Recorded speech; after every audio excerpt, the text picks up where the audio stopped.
Hey guys, Team Stamp West here, and we're going to talk a little bit about putters. Really the most important skill for any beginner, really any level of players putting. As soon as you start making those 20, 30-foot putts, you will start shaving a lot of strokes off your score, so really put a lot of time into your putting practice. So we're going to talk about putters, which one might be right for you, and what some of their attributes are for me at least. So the first one we have is a magnet. Magnet is a 0 stability rating, so very neutral. The first thing you'll notice about these is that they're very deep. With the deeper rim, these have a lot of good glide to them. Really a fantastic choice for beginner players. If you're not putting with a lot of power, a lot of spin, these will sort of make up for that with their depth.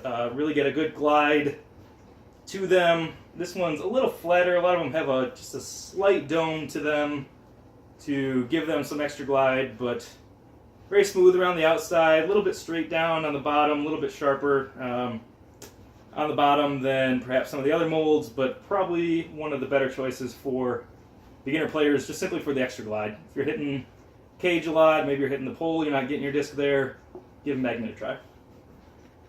Next up, we have the new Challenger SS. You'll see that these also are pretty flat across the top, extremely similar to the Challenger, except they shaved the small bead off on the bottom part here. A medium depth, not quite as deep as the Magnet, and more stable. I think these are 0.7 or 0.8, but with the bead off of there, these have a great feel. I happen to be a big fan of these. I think they're going to be great for all level of players, from beginner all the way up to pro. These just come out of the hand very smooth, a nice smooth edge to them, so they just really slide out of the hand good.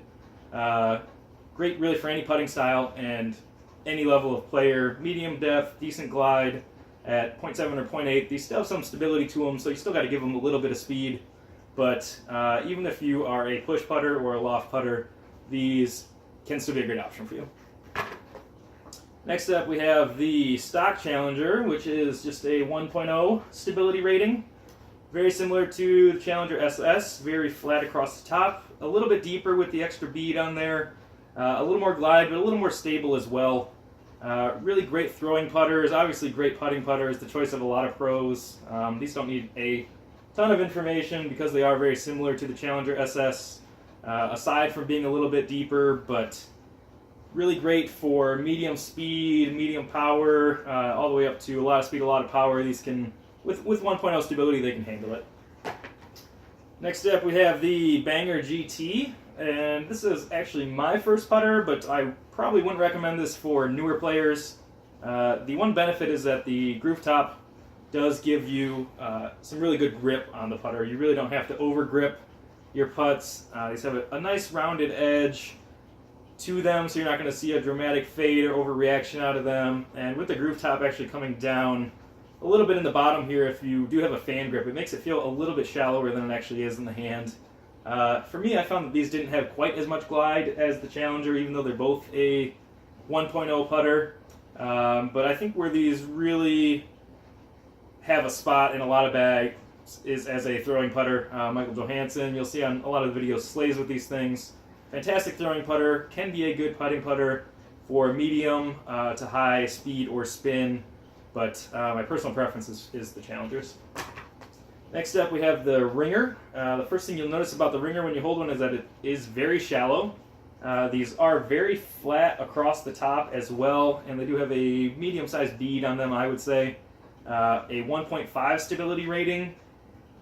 Again, another one that Michael Johansson putts with, but I'm not sure if any of the other Discraft pros putt with Ringers. They're, in general, a little too stable, I would say, for putting, unless you putt with, kind of higher power, higher spin, higher speed, somewhere in there.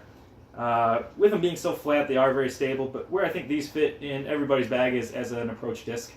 If you need to throw an ante putt to get to the basket, these will flatten out and still hyzer for you. They are fantastic as a utility putter or as an approach disc, but for a newer or beginner player, I wouldn't recommend these as your go-to starting putter. And last up, we have the Zone in a TI plastic. Zone is a 2.0 stability rating. And these I would not call a putting putter. I haven't seen anybody that putts with these unless you frequently face a really strong headwind. The extra stability is great for that, but where these really excel is as a throwing putter. Whether off the tee or as a approach disc, these can hold a forehand, great stability for the forehands, great for medium to full power backhands. Just have a really nice fade to them, and then a bigger crash at the end. But fantastic throwing putters. Wouldn't recommend the Zone as a putting putter, especially for beginner players. So that's it. Just a quick run through on a couple of the more popular molds. Obviously, there's some other putting molds as well, but these are the ones that I kind of think are really the most popular on the market right now. If you would like to hear about any of the other ones, happy to do videos. If you like the video itself, leave me a comment. If you'd like to see other videos on perhaps some mids or some drivers, happy to do those. Let me know. Otherwise, that's it for today. Thanks.